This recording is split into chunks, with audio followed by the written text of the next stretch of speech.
Welcome to the Talkin VAWLS Network. My name is Boogie Bentley. Been a whole lot of doom and gloom lately talking about the class of 2024, missing out on guys like Jordan Seaton, Cam Michael, Kai Bates, Roger Saliaponga, and then we look at the transfer portal, right? Tennessee losing guys left and right to the transfer portal. They lost 6 defensive backs already to the portal, and it's a whole lot of doom and gloom, a whole lot of negativity. But let me ask you a question. Why are we going to throw a pity party that we are losing guys to the portal that we sat here and complained about all year long? When we talk about one of the worst secondaries in the country, one of the worst secondaries in the SEC, can't stop anybody. We got to upgrade the talent in the secondary. Maybe, just maybe, that's what this coaching staff is doing. Maybe they're trimming the fat. Maybe they're upgrading the secondary. Maybe we'll get an idea of what Tim Banks and this defense really looks like if they can go close the door on a couple of guys in the transfer portal, or is it just a youth movement? Are we going to see guys like Ricky Gibson, Jordan Matthews? Are we going to see guys like John Slaughter get an opportunity in 2024? Let's see what this football team does over the next couple of months before we make that final judgment. But I think when we sit down and we look at it, Vanderbilt game ends. We're looking ahead to a bowl game.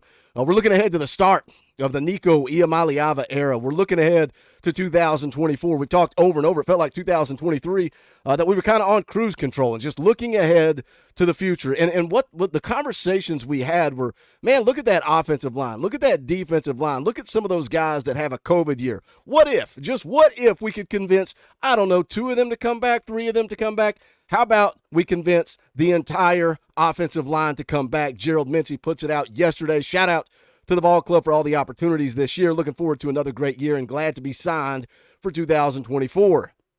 Puts a link there where you can join the volunteer club. Also a link in our description below if you want to contribute to the NIL game. But this is huge news, right? As we look ahead to 2024, you look at this offensive line. John Campbell Jr. coming back. Andrej Karic coming back. That's a guy. John Campbell is a redshirt senior coming back for a COVID year. Guess what? That's a grown man. Andrej Karic, redshirt junior, going into his redshirt senior year. That's a grown man. Cooper Mays going into his 5th year. Grown man. Right guard, Spraggins, likely to come back. Not been confirmed, likely to come back. That's a grown man. Gerald Mincey coming back. Your entire offensive line is intact for 2024. You got some talent at the skill positions. I'm excited, man. It sounds like everything indicates, what I've read, what I've seen, is that Jalen Wright and Jabari Small both going to opt out of the bowl game. So you're going to see what the future looks like. You guys been wanting Dylan Sampson to get carries. He's going to get his handful of carries in the bowl game because he's going to be RB1 and Cam Seldon's going to be RB2. That was another story on Instagram confirming that Dylan Sampson is back. I think he got the bag. I think he got what he wanted, and I think he knows he is running back number 1. But it starts in the trenches. It starts on the offensive line. Also, you flip over to the defensive line. Rumors, speculation that group is going to be intact. Omari Thomas, Omar Norman Lott likely to return. Elijah Simmons likely to return. Tyree West, James Pierce. You got a ton of talent coming back for 2024. Somebody asked me the other day, said, Boogie, that's all fine and dandy. The entire offensive line is coming back, but what about 2025? What about 2026? I think this team thinks they're going to go do something special in 2024, and then the chips will fall where they may. I think you go out, you go take care of business, you put this team together, you come back and dominate. Guess what? Recruiting, the transfer portal, it's all going to take care of itself. And then you got to hope you can develop some of these young guys, right? You got to hope that Glenn Ellerby can develop Shamrod Umarov. You got to hope that he can develop Bison Lang. Another year in the system, sitting behind Cooper Mays, learning that center position. And then you got to hope some of these guys coming in, you got 3 offensive linemen in the top 300. You got to hope they can develop and hope that they can get ready to contribute to this football team. But there's another target. I know a lot of people upset with this class of 24. I continue to sell the narrative to look at the percentage of blue chip prospects, but there is a 5-star defensive lineman that Tennessee has a shot at possibly flipping in this class of 24. We're going to talk about it, but you guys know the deal. Smash the thumbs up. Just below the video. It's quick, free, and easy. It helps this channel. I would greatly appreciate it. Also, if you're new to this channel, welcome. We're not experts. We're not insiders. We're not media here. We don't talk at you. We talk with you. This channel is for the fans, by the fans. If you like what we do, make sure you subscribe. Click that bell for notifications.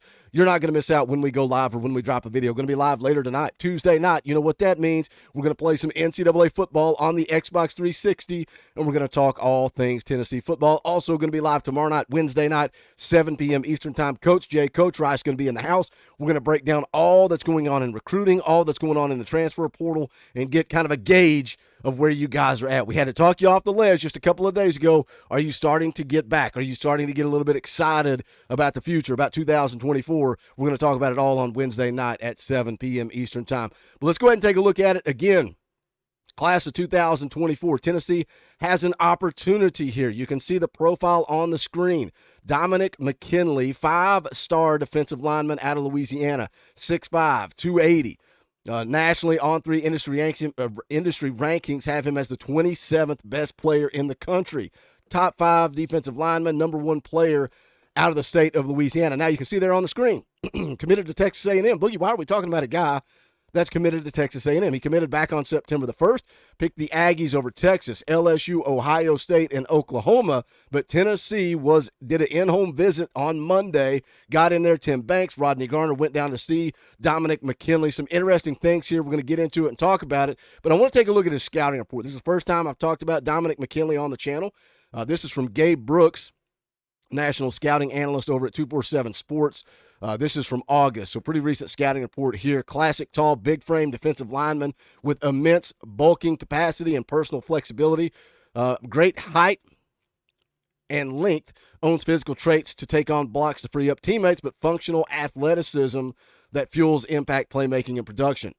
Goes on to say, point of attack titan with stack and shed strength, flashes double team beating brute force, punches with power, and rocks big blockers on their heels. Shows impressive pursuit range and closing athleticism relative to size. Impacts plays not only include sacks and TFLs, but a pair of screen pass interceptions in the 2022 season.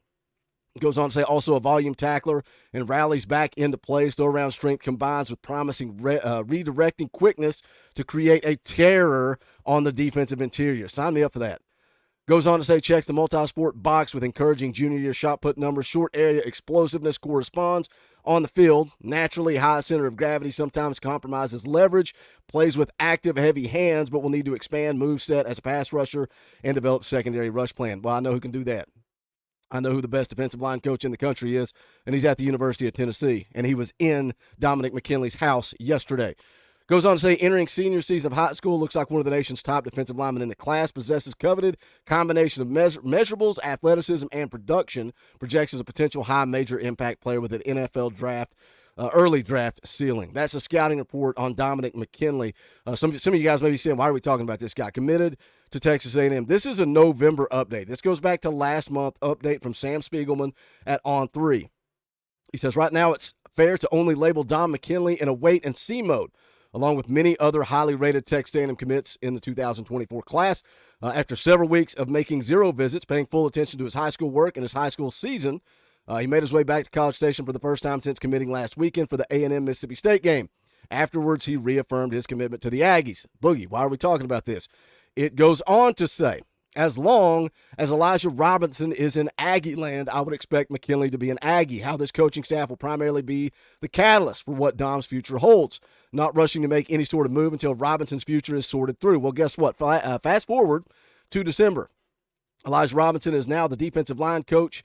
He was the defensive line coach and co-defensive coordinator at Texas A&M. Now he's the defensive coordinator at Syracuse. So we're seeing the turnover, right, from Jimbo Fisher. That's why Dominick McKinley kind of back on the market here. And, again, Tim Banks, Rodney Garner had the home visit on Monday. And what you're pushing for, according to VolQuest and according to Go Vols 247, you're trying to get McKinley to push back that decision, not make it on early signing day, get to January and get him on campus, get him to Knoxville for a visit.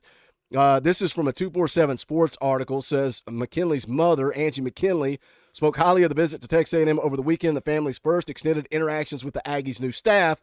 But she said McKinley's current plan is to wait until February to sign because of the recent coaching changes. So it sounds like Tennessee's got their foot in the door. This recruitment has been reopened. Even though he's still showing the commitment to Texas A&M, getting that in-home visit is kind of the first step. If he's going to postpone until February, can you get him on campus? Can you get him to Knoxville for a visit and then let Rodney Garner do what Rodney Garner does? And then, look, you got another 5-star in the boat. I get it. A lot of people frustrated. A lot of people looking, and I get it. I agree. Your last commitment came on August the 21st when Jordan Ross committed to Tennessee. You've not closed on anybody since then. So I get the frustration. You still got to look at some of the talent in this class. A couple of 5-stars in Mike Matthews and Jordan Ross. Boo Carter. A lot of you guys want to argue that he is a 5-star. Caleb Beasley, one of the best players in the state of Tennessee, a top 150 corner. Come on. I mean, that's talent. Braylon Staley, Jake Merklinger. I mentioned the offensive lineman earlier. Peyton Lewis, absolute burner at the running back position. Edwin Spillman, linebacker. You know, we talk about Jonathan Eccles flipping to USF. You know his stock trended down after Edwin Spillman blasted him early in the season? We forget about Edwin Spillman. We forget about some of these guys that bought in, some of these guys that committed to Tennessee early. This class of 24 is full of blue-chip prospects. You've got your entire offensive line coming back. You got most of your defensive line coming back. Let's ride in 2024 and then let the chips fall where they may on the recruiting trail. But jump into the comments section. Let me know what your thoughts are. Does Tennessee have a shot with Dominick McKinley? How excited are you with the news that Gerald Mincey is back? Just one by one, they're all starting to trickle in. Smash a thumbs up on the way out the door. Jump in the comments section. And don't forget to check out the merchandise. Bonfire.com/store/Talkin VAWLS. That link's in the description below. And you can hit that little join button down below and become a member of the channel. We would appreciate that support. Or you can hit the thanks button. That's like a super chat on a video. Regardless, appreciate the way you guys support this channel. Hope to see you tonight, 6:30 p.m. Eastern Time for NCAA Night and talking all things Tennessee football. But that is going to do it for this one. This is the Talkin VAWLS Network. My name is Boogie Bentley. Go Big Orange.